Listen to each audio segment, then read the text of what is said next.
Hello বন্ধুরা, কেমন আছো সবাই? পিবিস রান্নাঘরে সবাইকে স্বাগত জানাই। আজ আমরা মৌরলা মাছের টক রেসিপিটা তোমাদের সাথে শেয়ার করব। প্রথমেই মৌরলা মাছগুলোকে ভালো করে পরিষ্কার করে ধুয়ে নিয়ে নুন হলুদ মাখিয়ে রেখে দিয়েছি। এবার কড়াইতে তেল দিয়ে তেল গরম হলে মৌরলা মাছগুলো ভাজার জন্য আস্তে আস্তে গরম তেলে দিয়ে দিলাম। বন্ধুরা, রান্নার ভিডিওটা ভালো লাগলে অবশ্যই লাইক, কমেন্ট ও শেয়ার করবে এবং সাবস্ক্রাইব করে আমাদের চ্যানেলের পাশে থাকবে। মৌরলা মাছ তোমরা কে কে খেতে পছন্দ করো তা কমেন্ট করে অবশ্যই জানাবে। মৌরলা মাছের টক বানানোর জন্য মৌরলা মাছগুলোকে ভালোভাবে লাল লাল করে এবং ভাজা ভাজা করে ভাজতে হবে।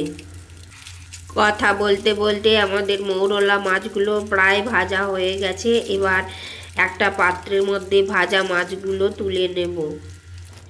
বন্ধুরা, ভিডিওটা ভালো লাগলে অবশ্যই বাড়িতে একবার মৌরলা মাছের টক রেসিপিটা তোমরা ট্রাই করে দেখবে। মৌরলা মাছের টক বানানোর জন্য আমাদের লাগবে মৌরলা মাছ, তেঁতুল, চিনি, নুন, আদা বাটা, জিরে বাটা, হলুদ বাটা, কালো জিরে আর কাঁচা লঙ্কা।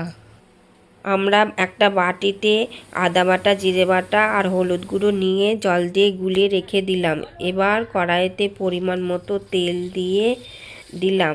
তেল দেওয়ার পর তেল গরম হলে তাতে চিরানো কাঁচা লঙ্কাগুলো দিয়ে দিলাম। তারপর কালো জিরের ফোড়ন দিলাম। এরপর ওই বাটিতে আদা বাটা, জিরে বাটা, হলুদ গুঁড়োর মিশ্রণটাকে ঢেলে দিলাম। তারপর ঢাকনা দিয়ে ঢেকে দিলাম। কিছুক্ষণ বাদে ঢাকনা খুলে মশলাটাকে খুন্তি দিয়ে ভালোভাবে নাড়াচাড়া করে মশলাটা একটু গাঢ় গাঢ় হলে তখন তেঁতুলের জলটাকে আস্তে আস্তে ওই মিশ্রণটার মধ্যে ঢেলে দিতে হবে। কড়াইতে তেঁতুলের জলটাকে সম্পূর্ণ তুলে দেওয়ার পরেতে আমাদের মৌরলা মাছের টক বানানোর জন্য যে পরিমাণ নুন লাগবে সেটা দিয়ে দিতে হবে এবং পরিমাণ মতো চিনি দিয়ে দিতে হবে। তারপর কড়াইতে ঢাকনা দিয়ে ঢেকে দিতে হবে ফোটার জন্য। তেঁতুলের মিশ্রণটা ভালোভাবে ফুটতে আরম্ভ করে দিয়েছে। এরপর খানিকক্ষণ বাদে ঢাকনা খুলে দিয়ে ফুটন্ত তেঁতুল জলেতে আমরা মৌরলা মাছগুলো আস্তে আস্তে দিয়ে দেবো। মৌরলা মাছগুলো কড়াইতে তুলে দেওয়ার পর এবার মিনিট 15 জন্য কড়াইটা ঢাকনা দিয়ে ঢেকে দেব মাছের টকটা ফোটানোর জন্য।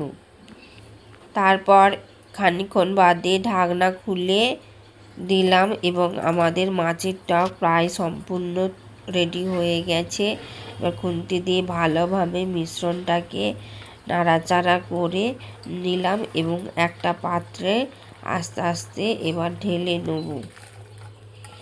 রান্নার ভিডিওটা সম্পূর্ণ দেখার জন্য ধন্যবাদ বন্ধুরা।